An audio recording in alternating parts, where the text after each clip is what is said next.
Hi everyone, welcome to my Game Week 23 transfer plan video. It's a vital game week ahead. In this video, I'm going to run you through my squad, the problematic players, the players I want to bring in, and the players I want to transfer out. My transfer strategy is going to be based around the double Game Week 24, which has been announced and it's around the corner. We need to be prepared and take advantage of other managers who are not planning and not going to be ready. In doing so, I'm going to show you the best players to bring in and the players you're going to want to avoid, while keeping an eye on the blank Game Week 29, which isn't too far away either. Now, if this sounds good to you, do me a favor, drop a like and subscribe. Let's get straight into the video. Now, let's start with the most important announcement, and that is the double Game Week 24. As you can see on the screen, Liverpool and Everton both have a double game week coming up in Game Week 24. Liverpool play Bournemouth away and Everton away, 2 away fixtures. Maybe not the best 2 fixtures. Everton have 2 home games, Leicester at home and Liverpool at home, so at least 1 good fixture there. Even though the double game week don't look that great. For example, Liverpool, Bournemouth, you saw how strong they were against Newcastle this weekend. Incredible performance, one of the best teams in the Premier League. And Everton, new manager bounce under Moyes, they played a back 5, they destroyed Spurs, look very good as well. Also, you got to add, it's going to be the last Merseyside derby at Goodison Park, so that's going to add a little bit. And with Everton, they've got the Leicester fixture, that looks pretty good, and then you could argue the Liverpool fixture is a bonus. The double game week offers us just an opportunity to gain more points. It's as simple as that, increases the probability, nothing more, nothing less. I've been involved in many double game weeks where single game week players outscore a double game week player. We know it can happen. Is that going to deter me? No. And you'll see in my video, the players I'm looking at will be focused in these fixtures. Now, apart from the double game week 24, it's worth looking at the schedule for the rest of the season and start to keep an eye on it, because you're going to want to plan how to use your transfers and also how to use your chips. It's that stage of the season now, time for us to make huge gains. As you can see on the screen, from next week, we've got double game week 24, blank game week 29. I will discuss this in more detail later on in this video. Then we've got double game week 33, blank game week 34, and double game week 36. The rest of those, I will do another video in much more detail, explaining how I'm looking to use my chips around those periods. But for now, it's all about focusing on game week 23 and the double game week 24. That's the most important thing. Now let's have a look at my squad. It's looking in good condition, albeit the score in game week 22 wasn't great, really frustrating.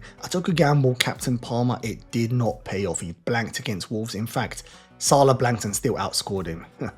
Just tells you, and he can't go against the king.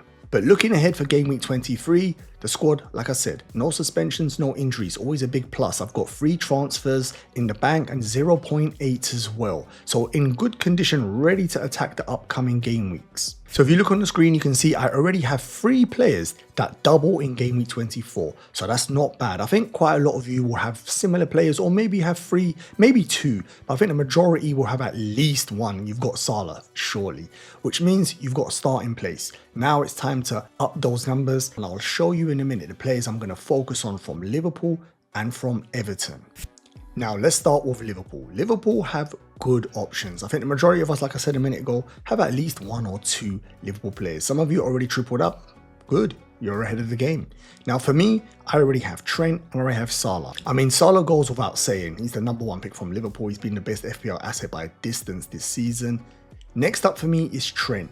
I'm more than happy to own him. I think he's going to be very popular in this double game week, assured of minutes and potential for returns like you saw against Brentford this weekend. Those 2 for me are my favourite Liverpool picks, hence why they're highlighted. After those 2, it's a bit more trickier. I like Canute. If you want another defender, I think he's the cheapest way into the Liverpool defence. Very solid, albeit in his press conference today, he spoke about pain in his knee and he's been using painkillers to play through the pain. I wouldn't let that deter me. I still think he's solid and locked in for the Premier League minutes, especially as Liverpool are challenging for the Prem. And the drop when he's not playing is a bit too high. So I think Slot manages him in the cup games and lets him play the Premier League games where it's vital him and Van Dijk's partnership continue. So at 5.1 million, I think he's a good entry point for a Liverpool defence, which would mean you'd be going 1 attacker and double defence if you're like me and already have Trent and Salah. Gakpo is another player I'm interested in. If I want to go double attack, he's one of the front runners. 7.4 million, he's having an incredible season, playing in that left wing where he's taken that spot, to be honest, and Diaz has had to actually move across to the middle at times. Gakpo scored goals, getting good enough minutes, and I'd like to think his minutes improve. Watching the press conference today, Slot said Jota is out injured. Now this is pivotal. If Jota was fit, he would have competed with Núñez in the middle, meaning Diaz will get dashed off the middle and potentially have to compete with Gakpo on the left. I don't think that's going to happen now. I think Diaz and Núñez compete for the number 9 position for now, while Jota's getting fit and Gakpo keeps that left spot. So I think his minutes have gone up, and if that's what you really want, that's what you're chasing, that safety of having good quality minutes in the double fixtures, Gakpo's going to be your man. After that, I've got Núñez. Yes, he's smiling, and you're most probably smiling because I've got him in as a suggestion. He's the wild card pick, if I'm totally honest with you. His impact coming on at Brentford, getting those 2 goals, giving Liverpool the vital 3 points in this Premier League chasing campaign. He could be the one that takes the double game weeks. Obviously, this is a big if, and you're going to want to wait. If you are thinking about Núñez, I think he needs to be a last-minute transfer. The reason I say this is Liverpool play midweek. We might get more information. There could be even more injuries, which makes this even easier decision. But for now, I wouldn't go there. If you wanted a safe bet and you wanted to go early with your transfers because of money issues or price changes, Gakpo is definitely the safer pick. But Núñez is one I'm keeping an eye on. And last from my Liverpool selection here, I've got Alisson Becker, the best goalkeeper in the Premier League. Having said that, Liverpool have not been keeping clean sheets recently, so it's quite frustrating if you're going double defence. But of course, we're looking at the potential of the upcoming fixtures, and you never know. Yes, Bournemouth are incredible, and Everton's last derby at Goodison Park doesn't matter. Liverpool could easily keep 2 clean sheets. It's definitely possible. So if you want to go assured minutes with a double defence, Trent and Alisson would be perfect. I mean, it's 5.5 million. If you've got the money to go up, Alisson is a good pick. Now, there are other players. For example, Van Dijk, the captain, the best minutes out of every player. So if you want him, you can go there. I just looked at Canute as a cheaper option to that Liverpool defence. And you could possibly gamble on Szoboszlai if you really want to go out there. But for me, it's one more to add to Trent and Salah. And at the moment, it's between Gakpo and Núñez for me. Yep, I'm definitely considering Núñez. I think he could be a wildcard pick. Just need a couple of more things to fall into place to make that an actual reality. Otherwise, I will go for the safety of Gakpo. Next, let's have a look at Everton's options. Now, Everton don't have as many options as Liverpool, and it's, to be honest, a bit more trickier to triple up on Everton. Let's start with Pickford. I think he's probably the best pick. Very good goalkeeper. Does pretty well in FPL actually. A lot of us frown upon Everton picks. He's one of the ones that's very consistent. Last year he performed incredibly. Yes, it was under Dyche, and now Dyche is not there. We've got Moyes, but I'm sure the defense will still be solid and you will get defensive returns. Now he's coming in at 5 million, which is 0.5 cheaper than Alisson. So if you want a goalkeeper for the remainder of the season and a bit cheaper and gets the double game week, Pickford is definitely a viable pick, especially as a lot of the other goalkeepers like Flecken and Raya and stuff are not exactly performing. So it's worth the gamble. Beside him is another defensive option, Mykolenko, one of my favourites. I bought him in last week, planning ahead. He's 4.3 million. He played in a back 5 this week, which is unusual. Very rare you ever see Everton or David Moyes playing a back 5. But it meant he was wing back. More potential for him to go up and join the attack. He even actually had a shot. Not quite sure where that ball went, but still, he had a shot, which is good news for us owners. Now, he might play in a back 4, but it's looking positive. It's looking like he will start both of those fixtures, which is what we want, especially from a £4.3 million asset, meaning after the double game week, we can bench him and not have any issues. He's not too expensive to leave him as bench fodder. The ultimate FPL troll, Dominic Calvert-Lewin. Now the irony is he's been quiet. He blanked for about 16 games in a row. Double game week round the corner, he pops up. He scored a great goal against Spurs. Lovely touch. You wouldn't think he's a man that's been blanking that amount of times, scores a stunning goal like that. He scored it at a vital time. He's definitely got our attention now, because I think before that goal, a lot of us were like, no chance. He can have a triple game week. We will not be going there. Now though, I think it's a consideration. 5.4 million, still not too expensive to the level where you could bench him after the double game week. Brantwaite coming in at 4.8 million. He's an excellent defender. He makes a big difference when he's fully fit and playing for Everton. I can see Moyes getting on with him, and he will be one of the main guys there as long as he stays fit and they can keep him in this January transfer window. But he's another option I don't mind for defensive cover. As you can see, I've got more defensive players here because yeah, the attack at Everton's not good. They've hardly scored. That's the reason Dyche had to leave. But under Moyes, we saw them score 3 goals, which is a good start. Yes, we know Spurs' defense is a bit shocking, but still, we've got to see them score goals. And this man here, Ndiaye, scored a stunning goal as well. Lovely, lovely goal. Coming in at the same price as Dominic Calvert-Lewin, so I'm not sure you'd want to go there because DCL has the penalties. You could argue that just edges him above. And the last recommendation is another defender, Tarkowski, coming in at 4.8 million. Again, another defensive asset. You can choose between him or Braithwaite or Mykolenko. I went for the cheaper option, knowing in my head how many times am I going to play them after the double game week. I don't want an expensive player taking up value if I'm going to be benching them. So I went for the cheaper option. Let's hope it works out for me. So on the screen you can see I've highlighted Mykolenko because he's already in my team. Now who's the other option I really like if I wanted to add a couple of more? Now the odds of me tripling up, I'm not so sure to be honest, but a double up definitely viable. Now if I didn't go Gakpo or Nunes and went double Liverpool defense, I would maybe look at DCL.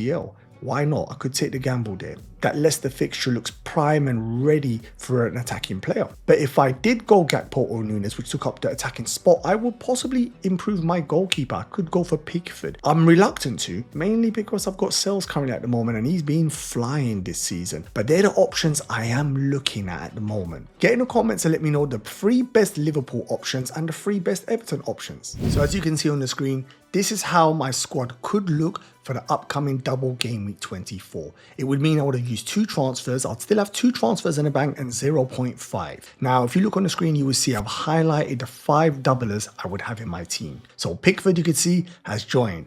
Reluctantly, I sold Sales. I did try to look at another option where I sell Fabianski and keep Sales and bench him for the double game week, but then I can go back to Sales, but I was 0.2 million short. So that option was bin. Plus, why would I want to have 2 goalkeepers that are that expensive? You're only going to want to really play 1. Trent, Salah, Mykolenko already in my team, so I was happy about that. And the other player that joined the team is Nunes. Now that could easily be Gakpo or DCL. The money is there and I'm more than likely going to make that move just before game week 24 with maximum information. Hopefully knowing the players I want to bring in are fit and maybe even an inkling if they're going to get the minutes. Now I'm suggesting don't go early as we've got midweek fixtures. There are a couple of pluses for why going early could work, especially if they're Liverpool players. For example, Liverpool play Ipswich in game week 23. So just say Gakpo is one of the ones that you want to bring in and you want to remove one of your forwards. I doubt the forward you currently have has got a better fixture than Gakpo playing Ipswich at home, who just conceded 6 to Manchester City. I see them conceding goals at Anfield. So you could bring Gakpo in, capitalize on the Ipswich fixture, and then you've already got him in ready for the double game week 24. So that's an example of a pro, albeit I've just sat here and said we've got midweek fixtures and you never know, anything can happen. So that's one of the negatives. But I'm just saying, if you wanted to go early with Liverpool players, I can see the reason. For Everton players, no chance. If you can wait, stack the transfers, get the information, and then go. Here's how I would more than likely line up in game week 24. You can see on the screen here, Pickford in goal, I would go with Trent, Mykolenko and Hall. Hall starts ahead of Gabriel. Gabriel playing Manchester City maybe just makes me think I'll bench him, albeit I'm always scared to bench him. Knowing him, he just always pops up with a goal. I'd play a midfield 5 of Salah, Palmer, Sarr and Bumo and Gordon. Pretty happy with that. And up front, I would play Nunes, or it could be Gakpo and Isaac. So the bench is even still strong. I'll have Fabianski, Gabriel, Greaves and Jimenez. It's a good team. Still have 2 transfers at 0.5 as well, ready to rectify any of these transfers if needed. So this is how I'm looking to navigate through game week 23,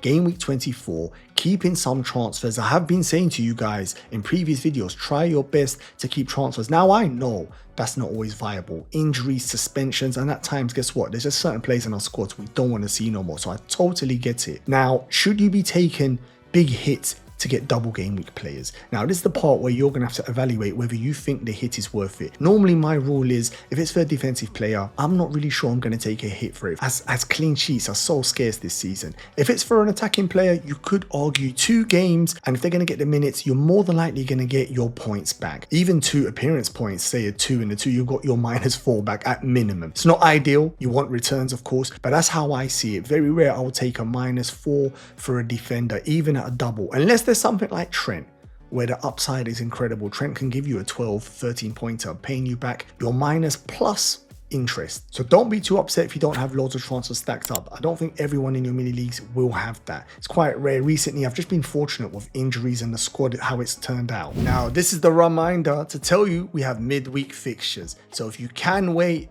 100% is the best option. But I do appreciate things like price changes could mess you up and force you to go early, so I totally get that. But if you can wait, we have UEFA Champions League fixtures. Arsenal play Aston Villa, Manchester City and Liverpool in action. Then you've got the Europa League, you've got Tottenham and Manchester United. So we've all got players from these teams. They could pick up injuries, or you might get information which might help us going forward for the upcoming game weeks. So if you can, definitely wait. Blank game week 29. Now we've discussed game week 23, which is upcoming, discussed double game week 24, which we need to be planning for, but we do need to keep an eye on blank game week 29. Now, for those that don't know, we're going to have a blank game week 29 because of the Carabao Cup final. So the two teams that reach there will play the final, meaning they won't play in game week 29. It's predicted at the moment that Aston Villa versus Liverpool will blank in game week 29. The assumption made here is that Liverpool beat Spurs at Anfield in the return fixture, and Newcastle versus Crystal Palace will also blank in 29. And the assumption here is Newcastle beat Arsenal to reach the final, and they're currently leading 2-0. So the odds are in their favour. Now, what are the implications? Why do we need to worry about this? We're still in game week 23. Why should I care about blank game week 29? Well, you do need to start caring. And the more planning you do, I'll repeat myself, you will gain the edge on other managers in your mini league. Now I'm going to use myself as a case study to hopefully try and help you. If these teams blank, I've already got triple Liverpool. Like I said, I'm attacking the double game week 24. So I've got 3 Liverpool. I've already got 3 Newcastle. That's 6 players. And I've got 1 Crystal Palace. That's 7 players. If I don't think ahead, I won't be able to field a starting 11 in blank game week 29 without using a chip like free hit or a wild card. Now, nothing wrong with that. Those chips can be used to bail us out, and that's a viable strategy if that is your plan. But the worst case scenario is to not plan ahead and you get there and you panic into using your chip, where if you plan carefully, you might be able to navigate the blank without using your chips, and then use your chips to be more aggressive. For example, using them in double game weeks where you can have 15 players that will double. So that's an example. So if we're thinking ahead now, once the double game week 24 is finished, I can start making transfers. For example, I can remove my 3rd Liverpool player, transfer them out. I can transfer out a Newcastle player. I can maybe transfer out my Crystal Palace player. All of a sudden now, I've reduced it and I could utilize my bench to navigate blank game week 29. So this is an example why planning and thinking ahead gives us the edge, without a doubt. And chip season is coming. I will do more detailed videos regarding the chip season, where I'm planning to use them. We've got the assistant manager. Some of you have still got triple captain. I've used mine. We've got free hit, wild card and bench boost. There's so much potential points for us here, but planning is the key to get ahead. Using them in lastminute.com very rarely works out. I mean, for some it will do. It's just the nature of the game. For us, we're going to plan ahead and make sure we make those gains. So keep an eye out for my next couple of videos. I will be speaking about blank game week 29, and I'll be giving you my strategies, how I'm looking to navigate this game week. I hope you enjoyed the video, but more importantly, I hope you found the video useful. Get in the comments and let me know who you're bringing in for game week 23 and 24, but also, have you started to consider blank game week 29? Before you jump off to the next video, do me a favor, like and subscribe. I'm looking to bring you much more detailed videos of how to navigate the chip season and the blanks and the doubles, so hopefully you find these videos useful. And the last thing I'm going to say is good luck and see you on my next video, but make sure you watch the video on the screen right now.